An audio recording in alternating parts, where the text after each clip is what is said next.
بسم الله والصلاة والسلام على رسول الله. مرحبا بكم، جيتكم بفيديو جديد ان شاء الله. حلوة الطبقات الروسية بواحد الكريمة وواحد البنة ما شاء الله. هذه الوصفة راهم دايرين بها حالة في الفيسبوك، قلت نجربها معاكم ونعطيكم رأيي فيها بكل صراحة. ما نحكي لكمش البنات، تهبل وتذوب في الفم ما شاء الله. نتمنى تجربوها بيسك تستحق التجربة، وتحتاجوها يعني في مناسباتكم، في تشربوا بها القهوة ما شاء الله تهبل. وش عندنا في المقادير هذه الوصفة؟ عندي كاس الا ربع سكر، عندي زوج ساشيات تاع فاني، من الاحسن تعملوا فاني ليكيد باه تعطيكم لوغو اكثر. عندي حوالي 120 غرام تاع زبدة، عندي كربونات نستعملوها في الكسرة، عندي 3 مغارف الكبار عسل عفوا. في الكسرونة راح نحط كامل المكونات، نحط السكر والفاني العسل والزبدة، وغير الكربونات نخليهم على الاخر.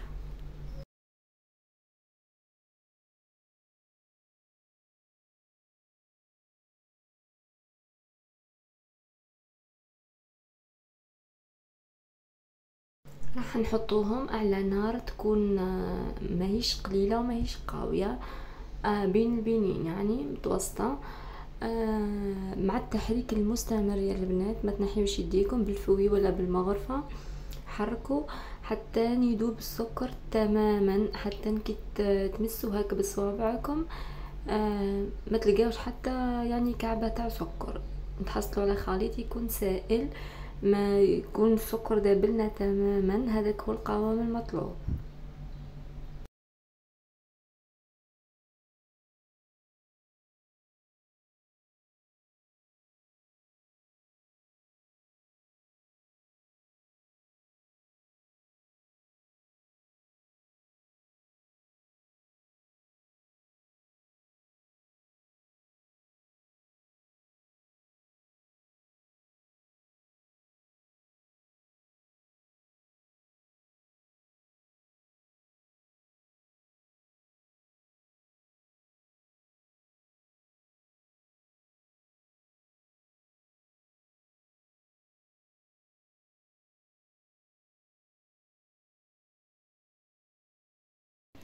كما تشوفون نخلطوا نخلطوا نخلطوا حتى يذوب لنا السكر تماما.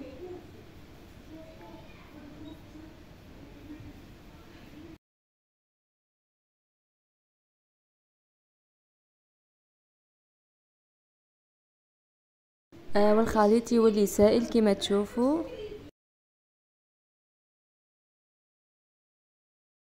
في المرحله هذه حنزيدوا مغرف صغيره تاع كربونات، ونطفيو النار ديريكتومون، نحطوها ونطفيو النار ونبقاو نخلطوا.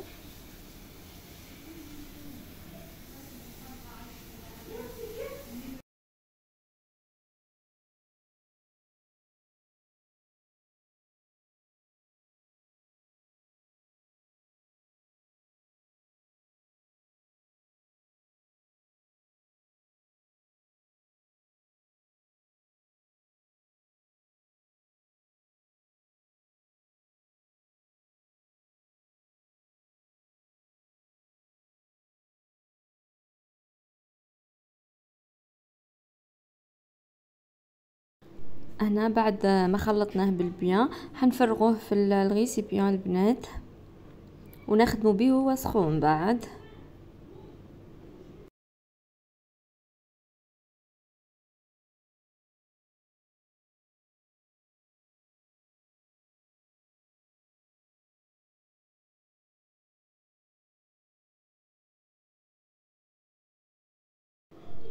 راح نحطوا عليه 3 حبات بيض يكونوا بدرجة حرارة الغرفة.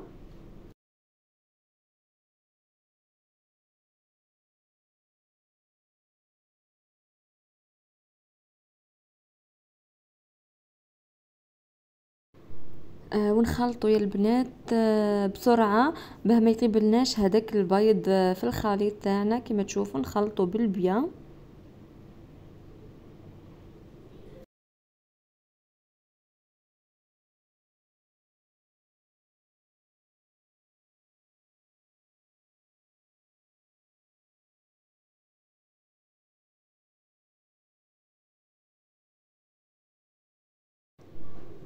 عندي كاس كاوكاو كنت قليتو ورحيتو بقشورو، رحيتو رقيق خلاص يا البنات. حنزيدوه للخليط نخلطو غير شويه بركه ونبداو نلمو بالفارينه. الفارينه عينكم ميزانكم خواتاتي. حطوا من حوالي 3 كيسان ونص. المهم الخليط لازم يكون طري يا البنات، تحسوه حاب يتلصق في يديكم مي ما يتلصقش طري خلاص لازم يكون. بيسك حنحطوه في الفريجيدار ولا في الثلاجه لمده 10 دقائق، هذاك راح يلم روحه ويجينا سوا سوا. عندكم تحطوا الفرينه كونتيتي كبيره مع بعضها وتنشفوا العجينه، خاطر من بعد راح يجيكم يابس الجاتو. هاني وصيتكم لازم العجينه تكون طريه خلاص.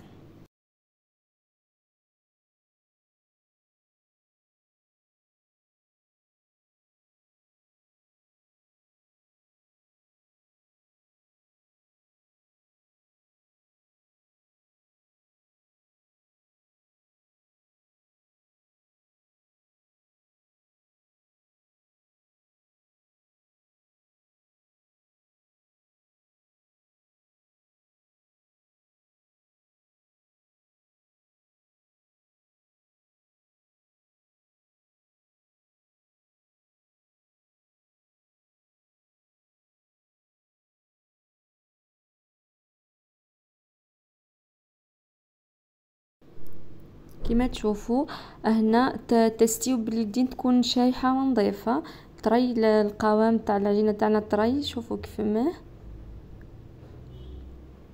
هنا بعد ما تلمت لي العجينه تاعي راح نقصها ل3 اجزاء يكونوا قد بعضهم. تحبوا توزنوا اوزنوا، انا عيني ميزاني. وراح نقص البابي كويسون على قد البلاتو تاعي، نرشوه بالفارينه وراح نطرح فوق منه القرصه الاولى تاع الجاتو تاعنا، وراح نحطوها طيب يا البنات. مدة الطياب تاعها ما تفوتش 5 دقائق، عندكم تخليوها حتى تحرق لكم 5 دقائق فقط. تشعلوا له من الفوق ياخذ هذاك اللون الذهبي، تحبوا ما تشعلوش من الفوق. انا ما شعلتش من الفوق، جوست 5 دقائق ونحيته. وهكذا حتى نطيب 3 طبقات تاعي كامله.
في المرحله هذه راح نخدموا مع بعضنا الكريمه البنات اللي راح نحشيو بها الطبقات. وش عندي في كسرونه عندي 2 كيسان تاع حليب.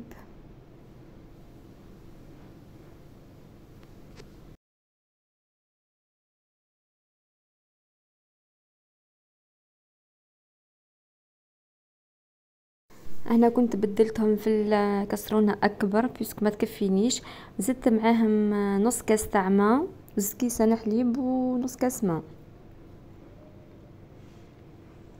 راح نحط عليهم 4 مغارف سكر، 2 مغارف حليب غبره لحظه. اذا ما عندكمش حليب لحظه مش لازم البنات. و4 مغارف نشا. وفاني، اذا عندكم فاني ليكيد حطوا. انا كان عندي سكر فانيليا كنت حطيته.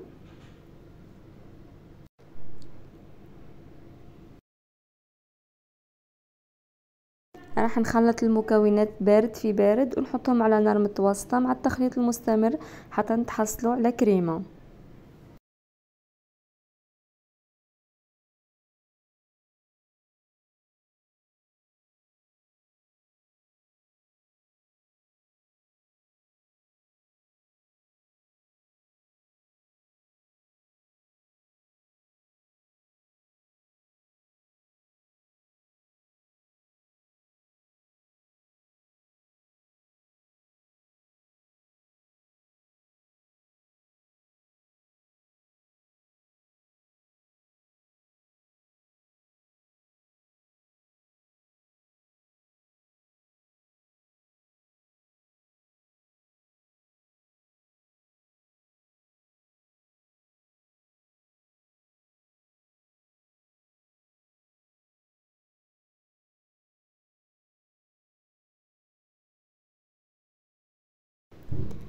هنا بعد ما كملنا الكريمه تاعنا حنفرغوها في الغيسبيون، نحطوا عليها نص مغرف تاع زبده، ونغلفوها بالبابي فيلم ونخلوها تبرد على راحتها في برا فوق البوتاجي.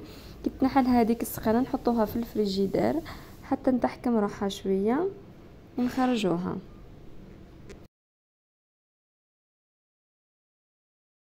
انا كيما تشوفوا راني زدت لها قطره من عطر الكراميل يا البنات، هذه اضافه فقط.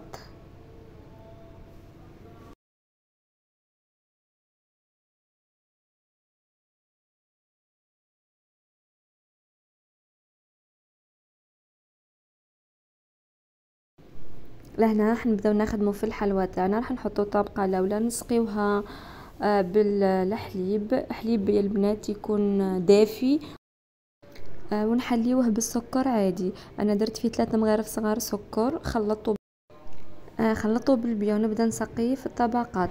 ندير الطبقه الاولى نسقيها بشوي حليب، نحط فيها طبقه مليحه من الكريمه. البنات كما تشوفوا الكريمه تاعنا راهي سائله. من الاحسن اذا عندكم جيلاتين تكونوا تحطوا ورقه في الماء وتحطوها في الكريمه تاعكم، تخلطوها بالبيا باه من بعد كي تحطوا الكريمه بين الطبقات تشد روحها مليح مليح، خاطر راكم تشوفوا في الجو كيف ما سخون. ومن انا ما عنديش هنا جيلاتين ماهوش متوفر، وليت درت هكاك. من الاحسن انتم اذا عندكم ديروا في الطبقه في الكريمه وديروا في الطبقه الاخيره تاع الكراميل اللي راح نديروها نغطيو بها الوجه تاعها.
كملت هنا الطبقات كامل كيف كيف. في الوجه راح ندير طبقه خفيفه من الكريمه نحطها في الفريجيدير حوالي ساعه هكاك حتى نتحكم روحها هذيك الكريمه بالبيان.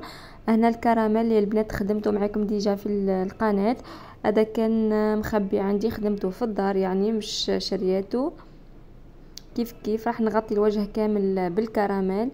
هذه قلت لكم يا البنات تستعملوا جيلاتين خير، حتى كي تحطوه في الكراميل الجيلاتين راح تجيكم طبقه الكراميل حكمه روحها ملاحه على الكيف، خير من تجي سائله كيما هكا. المهم انا ذوبت انا شوي شوكولا، درتها خطوط خطوط. والتزيين يبقى اختياري حبوباتي، تقدروا ديروا في بلاصه الكراميل قادرين تذوبوا شوكولا وديروا طبقه شوكولا كامله بشوكولا تاني راح تجي بنينه تهبل. انا راح نقصها الحجم على حساب واش تحب.